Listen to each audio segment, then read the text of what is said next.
तो आज हम सीटेट साइंस के महत्वपूर्ण प्रश्न देखेंगे जो कि आपकी परीक्षा के लिए बहुत ही हेल्पफुल होंगे। तो स्टार्ट करते हैं। विटामिन ए की कमी से कौन सा रोग होता है? रतौंधी रोग होता है और इसे दृष्टिहीनता रोग भी कहते हैं। तो याद रखिएगा, विटामिन ए की कमी से रतौंधी रोग होता है और इसे दृष्टिहीनता रोग भी कहते हैं। विटामिन बी1 की कमी से बेरी बेरी रोग होता है और विटामिन सी की कमी से स्कर्वी रोग होता है। और विटामिन सी किस में पाया जाता है? खट्टे फलों में पाया जाता है। विटामिन डी की कमी से रिकेटस रोग होता है और विटामिन डी की कमी से क्या होता है? हड्डियां सॉफ्ट हो जाती हैं और टूटने लगती हैं और यह रोग बच्चों में अधिक होता है। अगला प्रश्न है, कैल्शियम की कमी से अस्थियां और दंत क्षय रोग होता है। तो याद रखिएगा, कैल्शियम की कमी से अस्थियां और दंत क्षय रोग होता है। आयोडीन की कमी से घेंगा रोग होता है और इसे गॉइटर भी कहते हैं। लोह की कमी से अरक्तता होती है। विटामिन शब्द किसने दिया है? यह पंक ने दिया है। तो याद रखिएगा, विटामिन शब्द किसने दिया? पंक ने दिया है।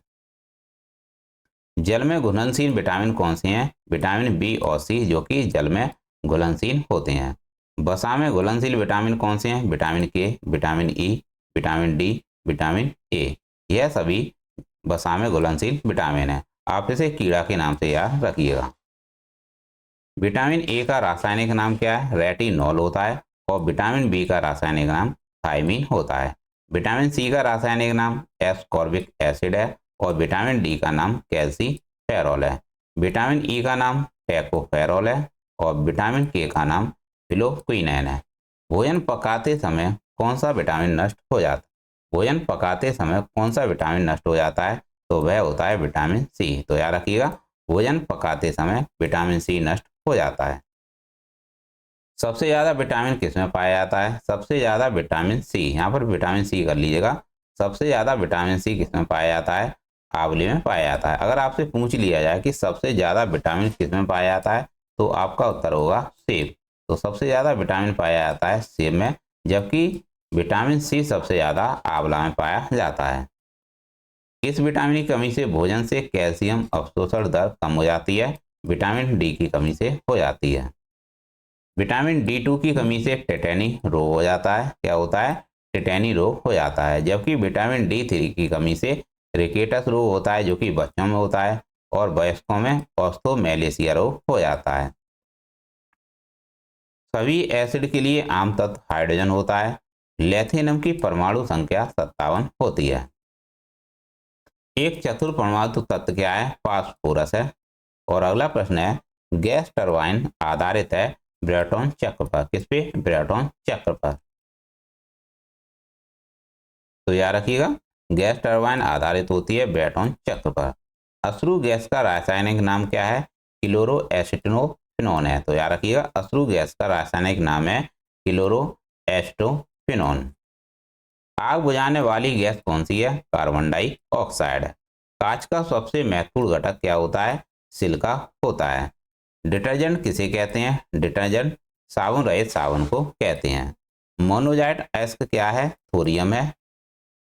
पायरस कांच मुख्यतः पाया जाता है ऊष्मा प्रतिरोधी कांच। तो याद रखिएगा, पायरस कांच मुख्यतः ऊष्मा प्रतिरोधी कांच है। माइकोलॉजी के अध्ययन में किसका अध्ययन किया जाता है? कवक का अध्ययन किया जाता है। तो याद रखिएगा, माइकोलॉजी किसका अध्ययन है? कवक का अध्ययन है। अगला प्रश्न है, टॉक्सिलॉजी किसका अध्ययन होता है? जहर का अध्ययन होता है। जीवाश्मों के अध्ययन को जीवाश्म विज्ञान कहते हैं। और अगला प्रश्न है, रेशम के कीड़ों का पालन कहलाता है सेरीकल्चर। याद रखिएगा, रेशम कीट पालन को सेरीकल्चर कहते हैं। मधुमक्खी पालन को एपीकल्चर कहते हैं। और एंटमोलॉजी में अध्ययन किया जाता है कीटों का। तो याद रखिएगा, कीट अध्ययन को क्या कहते हैं? एंटमोलॉजी कहते हैं। परिस्थिति विज्ञान इकोलॉजी का किससे संबंध है? परिस्थिति विज्ञान इकोलॉजी का किससे संबंधित है? शरीर संरचना और वातावरण से संबंधित है। जीन परिवर्तन किसमें होता है? डीएनए में होता है। कहाँ होता है? जीन परिवर्तन डीएनए में होता है। राइबोसोम का मुख्य कार्य क्या होता है? प्रोटीन संश्लेषण करना होता है। पादपों में सबसे प्रचुर मात्रा में कार्बन पाया जाता है। तो याद रखिएगा, पादपों में सबसे प्रचुर मात्रा में कार्बन पाया जाता है। मानव शरीर का मुख्य हिस्सा बना होता है पानी का। किसका बना होता है? पानी का बना होता है। बालों का रंग बालों का रंग मेलेनिन के कारण होता है। तो याद रखिएगा, जो बालों का रंग होता है वह मेलेनिन के कारण होता है। आरएनए का पूर्ण रूप क्या है? राइबो न्यूक्लिक एसिड होता है। तो याद रखिएगा, आरएनए का पूर्ण रूप राइबो न्यूक्लिक एसिड है। दूध में कौन सा प्रोटीन होता है? दूध में कैसीन नामक प्रोटीन पाया जाता है। कौन सा? कैसीन नामक प्रोटीन पाया जाता है दूध में। एलील होते हैं, एलील होते हैं जीन का वैकल्पिक रूप होते हैं।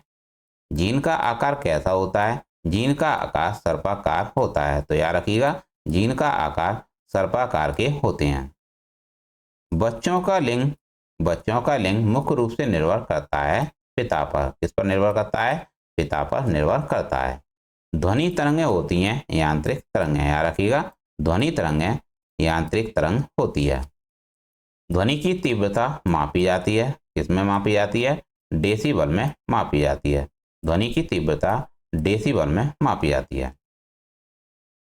कवकों का अध्ययन क्या कहलाता है? माइकोलॉजी कहलाता है। जैसा कि मैंने अभी बताया था, कवकों का अध्ययन माइकोलॉजी कहलाता है। शैवालों का अध्ययन पाइकोलॉजी कहलाता है। प्रोटीन का पाचन होता है छोटी आंत में। कहाँ होता है? छोटी आंत में होता है। आहार नाल में स्टार्च के पाचन में अंतिम उत्पाद क्या है? माल्टोज है। और अगला प्रश्न है फूल गोभी। यहाँ पर फूल गोभी कर लीजिएगा, फूल गोभी। फूल गोभी का खाने योग्य भाग कौन सा होता है? पुष्पक्रम होता है। कोशिका शब्द का निर्माण किसने किया था? रॉबर्ट हुक ने किया था। और कोशिका का आनुवंशिक पदार्थ क्या होता है? डीएनए होता है। याद रखिएगा, कोशिका का आनुवंशिक पदार्थ डीएनए है। कोशिका के अध्ययन को साइटोलॉजी कहते हैं। पौधे नाइट्रोजन ग्रहण करते हैं नाइट्रेट के रूप में। डीएनए की खोज किसने की थी? वाटसन एवं क्रिक ने की थी। किसने की थी? वाटसन एवं क्रिक ने की थी। डीएनए की इकाइयां हैं न्यूक्लियोटाइड्स। क्या है? न्यूक्लियोटाइड्स हैं। मधुमेह रोग यानी डायबिटीज रोग होता है इंसुलिन की कमी से। इंसुलिन की खोज किसने की थी? बेंटिक एवं बेस्ट ने की थी। इंसुलिन शरीर में बनता है अग्नाशय द्वारा बनता है। तो याद रखिएगा, इंसुलिन शरीर में अग्नाशय द्वारा बनता है। और अगला प्रश्न है हैजा के रोगाणुओं की खोज किसने की थी? रॉबर्ट कोच ने की थी। गाजर का रंग नारंगी होता है क्योंकि कैरोटीन के कारण होता है और इसमें लाइकोपिन भी पाया जाता है। अदरक तथा आलू के खाने योग्य भाग कौन सा होता है? तना होता है। अर्धसूत्रीय विभाजन, अर्धसूत्रीय विभाजन होता है लिंगीय जनन करने वाले कोशिकाओं में। तो याद रखिएगा, अर्धसूत्रीय विभाजन होता है लिंगीय जनन करने वाले कोशिकाओं में। यहाँ पर वाले कर लीजिएगा। मनुष्य की लार में कौन सा एंजाइम पाया जाता है? एमिलेज एंजाइम पाया जाता है। घेंगा जिसे गलकंड रोग भी कहते हैं, किसकी कमी से होता है? आयोडीन की कमी से होता है। विटामिन बी की कमी से बेरी रोग होता है, जैसा कि मैंने अभी पीछे बताया था। वह धातु कौन सी है जो विटामिन B12 की एक घटक है? तो इसे कहते हैं कोबाल्ट। ट्रिप्सिन का कार्य क्या होता है? प्रोटीनों को भंग करना होता है। कार्बोहाइड्रेटों को प्राथमिक स्रोत क्या है? पौधे होते हैं। तो याद रखिएगा, कार्बोहाइड्रेटों को प्राथमिक स्रोत क्या होता है? पौधे होते हैं। कार्बोहाइड्रेटों का प्राथमिक स्रोत पौधे होते हैं। इंसुलिन में मौजूद ट्रेस धातु होती है जस्ता। स्कर्वी रोग किस अंग में होता है? चर्म में होता है। तो याद रखिएगा, जो स्कर्वी रोग होता है वह चर्म में होता है। किसी सब्जी से प्राप्त ना हो सकने वाला विटामिन कौन सा है? विटामिन डी होता है।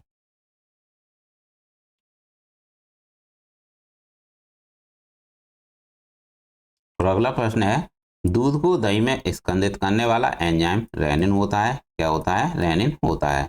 एंजाइम क्या होते हैं? प्रोटीन होते हैं। यह प्रश्न कई बार पूछा गया है। एंजाइम क्या होते हैं? प्रोटीन होते हैं। और अगला प्रश्न है डाइस्टेज एंजाइम का स्रोत क्या है? लाल ग्रंथि होती है। आंतरिक संक्रमण तत्वों की कुल संख्या कितनी है? 29 है। उस विटामिन का क्या नाम है जो किसी भी मांसाहारी भोजन में नहीं मिलता है? विटामिन सी होता है। नवजात बच्चों के लिए सबसे आदर्श भोजन क्या है? माँ का दूध होता है। स्वचालित वाहनों में द्रव चालित ब्रेक किस सिद्धांत पर कार्य करते हैं? पास्कल के सिद्धांत पर कार्य करते हैं। तो याद रखिएगा, स्वचालित वाहनों में द्रव चालित ब्रेक के सिद्धांत पर कार्य करते हैं, पास्कल के सिद्धांत पर कार्य करते हैं। यह इसका सही उत्तर है। अगला प्रश्न है, यदि एक बर्तन में तैरती हुई बर्फ पिघलती है तो उस बर्तन में पानी तर है, कोई परिवर्तन नहीं होता है। त्वरण होता है, बल का वितरण अनुक्रमानुपाती होता है। तो याद रखिएगा, त्वरण बल का वितरण अनुक्रमानुपाती होता है। न्यूटन का पहला नियम जड़त्व का नियम है। तो याद रखिएगा, न्यूटन का पहला नियम जड़त्व का नियम के रूप में जाना जाता है। किस धातु को चाकू से आसानी से काटा जा सकता है? सोडियम को काटा जा सकता है। तो याद रखिएगा, सोडियम को चाकू से आसानी से काटा जा सकता है। विद्युत का सर्वोत्तम चालक क्या होता है? सिल्वर होता है। थोड़ा वाटर में नींबू का रस डालते हैं तो बुलबुले निकलने लगते हैं, क्योंकि इसमें क्षार होता है। कटे हुए सेब का रंग कुछ देर बाद भूरा हो जाता है, क्योंकि वह वायु से क्रिया करके बना लेता है आयरन ऑक्साइड। चूने में पानी मिलाने पर कौन सी गैस निकलती है? कार्बन डाइऑक्साइड गैस निकलती है।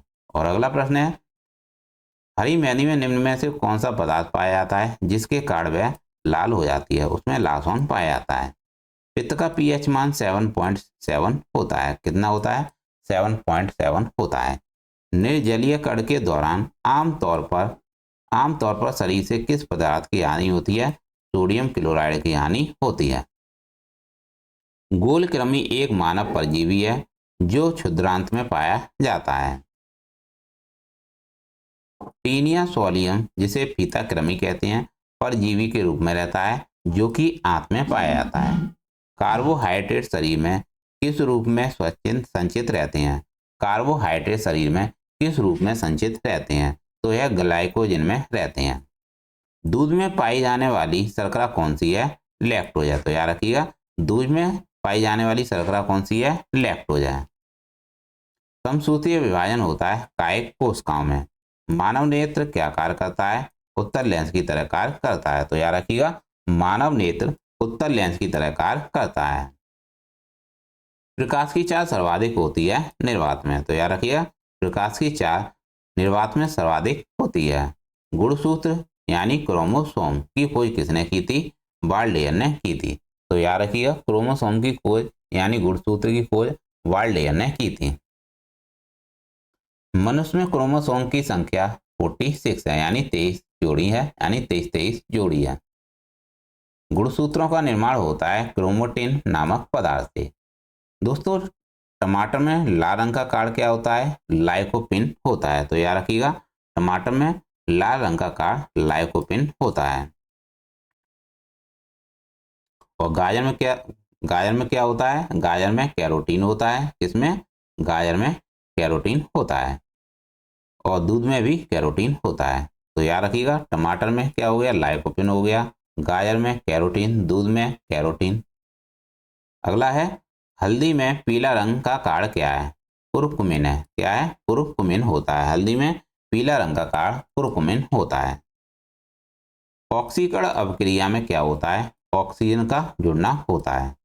नीले लिटमस पत्र को किस रंग में परिवर्तित कर देता है? नीले लिटमस पत्र को किस रंग में परिवर्तित कर देता है? लाल रंग में परिवर्तित कर देता है। और अगला प्रश्न है, क्षार लाल लिटमस को करता है नीला। तो याद रखिएगा, क्षार लाल लिटमस को नीला करता है। अगला प्रश्न है, कटे हुए सेब का भूरा होने का कारण सेब में उपस्थित आयोडीन होता है। विलुप्त जंतु प्रजाति है डोडो पक्षी। तो याद रखिएगा, विलुप्त प्रजाति का जंतु प्रजाति है डोडो पक्षी। कायिक जनन पाया जाता है आलू में। नर और मादा युग्मक के संयोजन को निषेचन कहते हैं। एक लिंगीय पुष्प मक्का होता है।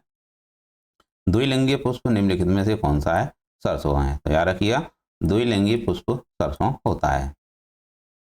रक्त प्लाज्मा में जल की लगभग मात्रा 90% होती है। वयस्क व्यक्ति का हृदय 1 मिनट में कितनी बार धड़कता है? 72 बार धड़कता है। लाल रक्त कणिकाओं को किस नाम से जाना जाता है? आरबीसी के नाम से जाना जाता है। एनीमिया रोग होने पर शरीर में किस चीज की कमी हो जाती है? हीमोग्लोबिन की कमी हो जाती है। मादा एनाफिलीज मच्छर जब काट लेता है तो उसे तो उससे कौन सा रोग होता है? मलेरिया रोग होता है। चर्म रोग के उपचार में प्रयोग किया जाने वाला रेडियो आइसोटॉप है रेडियो फास्फोरस। बहुत अधिक ऊंचाई पर मनुष्य की लाल लाल रुधिर कणिकाएं की संख्या बढ़ जाती है। आधुनिक चर्म शोधन उद्योगों में से कौन सी भारी धातु पाई जाती है जो विषैली होती है? वह क्रोमियम होती है।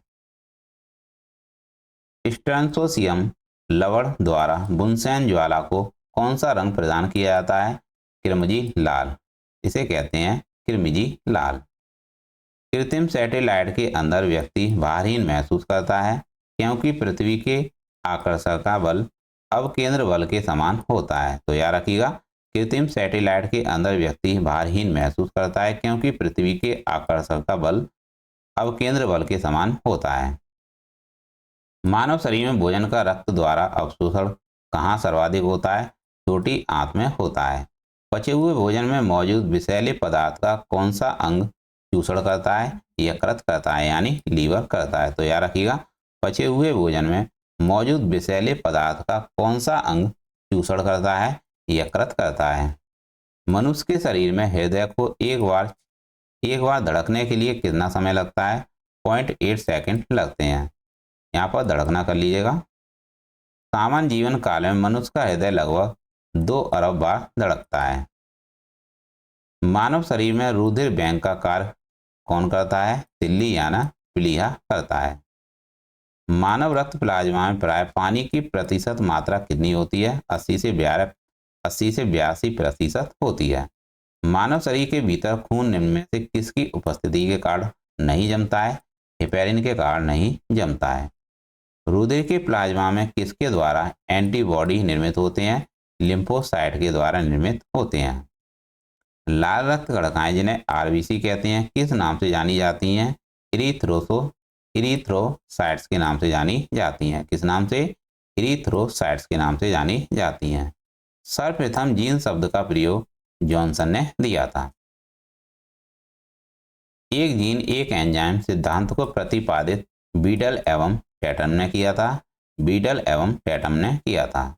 हीमोग्लोबिन यौगिक है प्रोटीन का।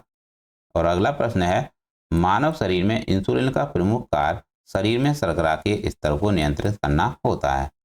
और अगला प्रश्न है, हाइपरटेंशन शब्द किसके लिए प्रयोग किया जाता है? रक्तचाप बढ़ने के लिए किया जाता है।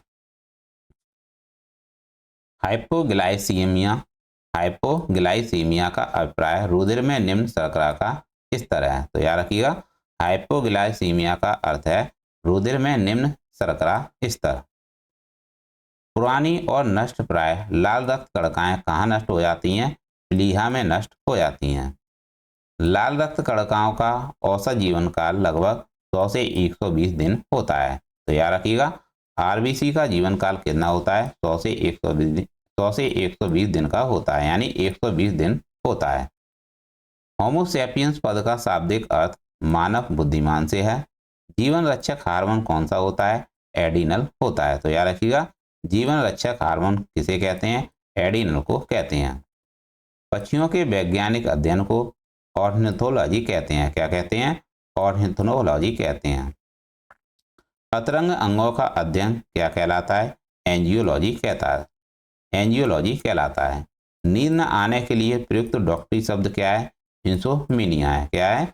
नींद न आने के लिए प्रयुक्त डॉक्टरी शब्द है इंसोम्निया। मधुमक्खी पालन को एपीकल्चर कहते हैं। गाय के दूध का रंग किसकी मौजूदगी के कारण पीला होता है? कैरोटीन के कारण होता है।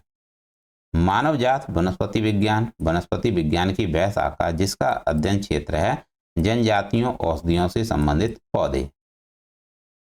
किसी समुदाय के स्वास्थ्य का सबसे अधिक संवेदनशील संकेतक कौन होता है? शिशु मृत्यु दर होता है। विश्व में सबसे लंबा पौधा कौन सा है? यूकेलिप्टस है। पर्यावरण प्रदूषण को किसके द्वारा नियंत्रित किया जा सकता है? परमाणु विस्फोटकों को रोककर या विद्युत वाहन विनिर्मित करके। संकटग्रस्त प्रजातियों को किस रंग की डेटा बुक में दर्शाया गया है? लाल यानी रेड बुक में दर्शाया गया है। तो याद रखिएगा, संकटग्रस्त प्रजातियों को किस बुक में दर्शाया गया है? रेड बुक में दर्शाया गया है। वन्य जीवन जिसे कहते हैं संरक्षण अधिनियम 1972 के अधीन किस जीव का संरक्षण किया जाता है? शाही का किया जाता है। जल उपचर में पराबैंगनी कीड़ों का प्रयोग किस रूप में किया जा सकता है? रोगाणुनाशक में किया जा सकता है। जीवों के उनके पर्यावरण के संबंध में अध्ययन को क्या कहते हैं? पारिस्थितिकी विज्ञान कहते हैं। और अगला प्रश्न है, कृषि भूमि को कुछ वर्षों के लिए अकृष्ट यानी खेती ना करना, छोड़ देने को क्या कहते हैं? पर्तीय छोड़ना कहते हैं। वर्गीकरण की कैरोलस लीनियस प्रणाली क्या है? द्विपद प्रणाली है। और अगला प्रश्न है, सूक्ष्मजीवी किस्म की संवर्धन का संग्रहण केंद्र कहाँ स्थित है? चंडीगढ़ में स्थित है। और अगला प्रश्न है, खरगोश द्वारा पिछले अंगों से जमीन पर प्रहार करना किससे संबंध व्यवहार है? तो इसे कहते हैं सदस्यों को चेतावनी संकेत देना। पर्यावरण में प्रदूषकों की उपस्थिति को सामान्यतः पीपीएम में व्यक्त किया जाता है। यहाँ पीपीएम का पूर्ण रूप क्या है? पार्ट्स पर मिलियन है। मानव त्वचा को रंग देने वाला बढ़क क्या है? मेलानिन है। मनुष्य की लाल रक्त कोशिकाओं का जीवन काल 120 दिन होता है, जैसा कि मैंने अभी बताया था। लाल रुधिर कणिकाओं का उत्पादन अस्थि मज्जा में होता है, अस्थि मज्जा द्वारा होता है। मनुष्य के रक्त में श्वेत रक्त रुधिरणाओं की कौन सी किस्म अधिक होती है? न्यूट्रोफिल्स होती है। मानव शरीर की किन कोशिकाओं में सबसे कम पुनर्योजन शक्ति होती है? मस्तिष्क कोशिकाओं में होती है। यह इसका सही उत्तर है। गर्भाशय में विकसित हो रहे भ्रूण को किस संरचना द्वारा पोषण मिलता है? प्लेसेंटा द्वारा पोषण मिलता है। गर्भाशय में शिशु के विकास की जानकारी हेतु किसका प्रयोग किया जाता है? अल्ट्रासाउंड का प्रयोग किया जाता है। भ्रूण के विकास के लिए किस अंग द्वारा खाद्य पूर्ति की जाती है? बीजांडसन के द्वारा की जाती है। गाय और भैंस के थनों में दूध उतारने के लिए किस हार्मोन की सुई लगाई जाती है? ऑक्सीटोसिन की सुई लगाई जाती है। और अगला प्रश्न है, थायराइड ग्रंथि से थायरॉक्सिन स्रावित करने के लिए उत्तेजित करने वाला अंतःस्रावी हार्मोन कौन सा है? TSH है। कौन सा है? TSH है। इसे प्रोथायमिन भी कहते हैं। मानव शरीर की कौन सी ग्रंथि एक साथ अंतःस्रावी तथा बहिःस्रावी दोनों की तरह कार्य करती है? इसे कहते हैं अग्नाशय। तो याद रखिएगा, मानव शरीर की कौन सी ग्रंथि एक साथ अंतःस्रावी तथा बहिःस्रावी दोनों की तरह कार्य करती है? अग्नाशय इसका सही उत्तर है। किस अम्ल के मांसपेशियों में जमा होने के कारण मनुष्य को थकान महसूस होती है? लैक्टिक अम्ल इसका सही उत्तर है। मनुष्य के आंसुओं में कौन सा एंजाइम पाया जाता है जिससे जीवाणु मर जाते हैं? लाइसोजाइम पाया जाता है। किस प्रक्रिया द्वारा श्वसन के दौरान गैस रुधिर में प्रवेश करती है और फिर उसे छोड़ती है? तो इसे कहते हैं परासरण। आंख के रेटिना की परंपरागत कैमरा के किस भाग से तुलना की जा सकती है? फिल्म। तो याद रखिएगा, आंख के रेटिना की परंपरागत कैमरा के किस भाग से तुलना की जा सकती है? Film camera. अधिक कठोर शारीरिक कार्य के पश्चात मांसपेशियों में थकान अनुभव होने का कारण होता है ग्लूकोज का अपक्षय। मानव शरीर में रक्त का थक्का किस विटामिन की कमी से बनता है? विटामिन के की कमी से बनता है। तो याद रखिएगा, मानव शरीर में रक्त का थक्का किस विटामिन से बनता है? विटामिन के से बनता है। हृदय की धड़कनों को नियंत्रित करने के लिए कौन सा खनिज आवश्यक है? पोटेशियम आवश्यक है। उपस्थिति तथा हड्डियों के निर्माण और संपोषण में आवश्यक तत्व होता है कैल्शियम। जरावाहिक सेवन क्या है? कृत्रिम हृदय होता है। पित्त स्रावित होता है यकृत द्वारा, यानी लीवर द्वारा होता है। इसके द्वारा यकृत द्वारा होता है पित्त स्रावित। यकृत जिसे लीवर कहते हैं भविष्य के लिए भंडारित रहता है विटामिन ए, इसमें भंडारित रहता है। डीएनए और आरएनए है न्यूक्लिक अम्ल है। क्या है? न्यूक्लिक अम्ल है। इत्र की तीखी गंध अथवा सुगंध की पहचान मस्तिष्क के किस भाग द्वारा होती है? सेरिब्रम के द्वारा होती है। और अगला प्रश्न है, मूत्र दुर्गंध देता है किसके कारण देता है? यूरिया इसका गलत उत्तर है। अमोनिया के कारण देता है। तो याद रखिएगा, मूत्र दुर्गंध किसके कारण देता है? अमोनिया के कारण देता है। अमोनिया इसका सही उत्तर है। तो याद रखिएगा, मूत्र दुर्गंध देता है अमोनिया के कारण। यूरिया अधिकतम मात्रा में पाया जाता है मूत्र में। यूरिया नहीं पाया जाता है, इसमें अमोनिया पाया जाता है, ये भी गलत है। तो मूत्र, दोनों के आंसर अमोनिया है, याद रखिएगा। तो याद रखिएगा, मूत्र दुर्गंध देता है अमोनिया के कारण, और अमोनिया, यहाँ पर अमोनिया कर लीजिएगा, अमोनिया अधिकतम मात्रा में पाया जाता है मूत्र में। श्वसन क्रिया में निर्माण होता है ऊर्जा के, तो याद रखिएगा, श्वसन क्रिया में निर्माण होता है ऊर्जा, इसका सही उत्तर है। श्वसन में शर्करा का होता है ऑक्सीकरण। अमाशय में भोजन का पाचन किस माध्यम से होता है? अम्लीय माध्यम से होता है। अंडाणु का निषेचन होता है फैलोपियन ट्यूब में, कहाँ होता है? अंडाणु का निषेचन फैलोपियन ट्यूब में होता है। एंटीबायोटिक एम्पिसिलिन प्राप्त होती है बैक्टीरिया से। डिहाइड्रेशन से प्राय किस पदार्थ की कमी होती है? सोडियम क्लोराइड की होती है। कुपोषण क्या है? प्रोटीन की कमी के कारण होता है कुपोषण। बच्चों का मानसिक एवं शारीरिक विकास अवरुद्ध हो जाता है, थायरॉक्सिन की कमी से अवरुद्ध हो जाता है।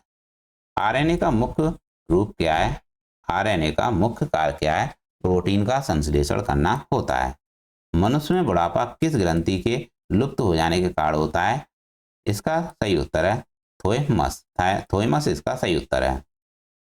लैक्रिमल ग्रंथियां स्त्रावित करती हैं आंसू, तो याद रखिएगा, लैक्रिमल ग्रंथियां क्या स्त्रावित करती हैं? आंसू को स्त्रावित करती हैं। मानव शरीर में कुल कितनी अस्थियां हैं? 206 हैं। कान की हड्डियां कितनी होती हैं? 6 हड्डियां होती हैं। और मानव में कसी रेखाओं की कुल संख्या कितनी होती है? 33 होती है। बच्चों के अंगों की अस्थियां मुड़ जाती हैं यदि कमी हो विटामिन डी की। शरीर की सर्वाधिक प्रबल अस्थि कौन सी होती है? जबड़े की हड्डी होती है। तो कौन सी होती है? शरीर की सर्वाधिक प्रबल अस्थि जबड़े की हड्डी होती है। कौन सा भाग हाथी के गजदंत के रूप में बदलता है? दूसरा कृतंक बदलता है। लॉकजॉ विकृति किस बीमारी का दूसरा नाम है? टिटनस का दूसरा नाम है। तो याद रखिएगा, लॉकजॉ विकृति किस बीमारी का दूसरा नाम है? टिटनस का नाम है। मनुष्य के शरीर में जल होता है 65 से 80% होता है। तो याद रखिएगा, मनुष्य के शरीर में जल कितना होता है? 65 से 80% होता है। और मस्तिष्क में जल 85% होता है। बात करते हैं मस्तिष्क की। मस्तिष्क में 85% होता है, और रक्त में 79% होता है, तथा फेफड़ों में 80% जल होता है। और जबकि बात करते हैं मनुष्य के शरीर की, इसमें 65 से 80% होता है। मानव शरीर में जल की मात्रा शरीर के बाहर का होती है 10% होती है। मानव का सामान्य रक्त दाब कितना होता है? 80 से 120 होता है। मानव का सामान्य रक्त शुगर यानी शर्करा स्तर कितना होता है? 80 से 90 होता है। और अगला प्रश्न है, डीएनए संश्लेषण का प्रतिपादन किसने किया था? कॉर्नबर्ग ने किया था। डीएनए के क्रियात्मक खंड को क्या कहते हैं? जीन कहते हैं। डीएनए का डबल हेलिक्स मॉडल बनाया था वाटसन एवं क्रिक ने बनाया था। सर्वप्रथम प्रयोगशाला में जीन का संश्लेषण किया था हरगोविंद खुराना ने किया था। और पैतृकता सिद्ध करने में सहायक है डीएनए और फिंगरप्रिंटिंग टेस्ट। पुरुष एवं स्त्री जीन संगठन होता है XY और XX। एक लड़का पिता से क्रोमोसोम पाता है 22+22 पाता है। बच्चे का लिंग निर्धारित होता है पिता के गुणसूत्र यानी XY द्वारा। ईसीजी किसकी गतिविधि को दर्शाता है? हृदय की गतिविधि को दर्शाता है। मानव शरीर में रक्त की अपर्याप्त आपूर्ति को क्या कहते हैं? इस्कीमिया कहते हैं। तो याद रखिएगा, मानव शरीर में रक्त की अपर्याप्त आपूर्ति को इस्कीमिया कहते हैं। रक्त में प्रति स्कंदक पदार्थ हेपेरिन होता है। कणिकाओं के बिना रक्त के तरल अंश को कहते हैं सीरम। रुधिर कैंसर का दूसरा नाम ल्यूकीमिया है।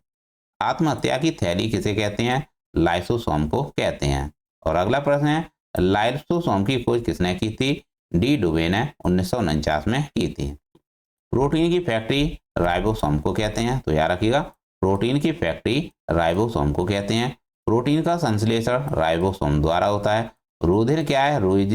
रुधिर संयोजी ऊतक है। तो याद रखिएगा, रुधिर संयोजी ऊतक है। मलेरिया किसके द्वारा एक व्यक्ति से दूसरे व्यक्ति दूसरे व्यक्ति में अंतरित होता है, मादा एनाप्लीज मच्छर द्वारा अंतरित होता है। तो दोस्तों ये थे सीटेट साइंस के महत्वपूर्ण प्रश्न, जो कि आपकी परीक्षा के लिए बहुत ही महत्वपूर्ण है। तो आप इन प्रश्नों को और देख लीजिएगा, तो इससे आपका कॉन्सेप्ट बनेगा और आप प्रश्नों को हल कर पाएंगे। तो मिलते हैं नेक्स्ट क्लास में। Thanks for watching.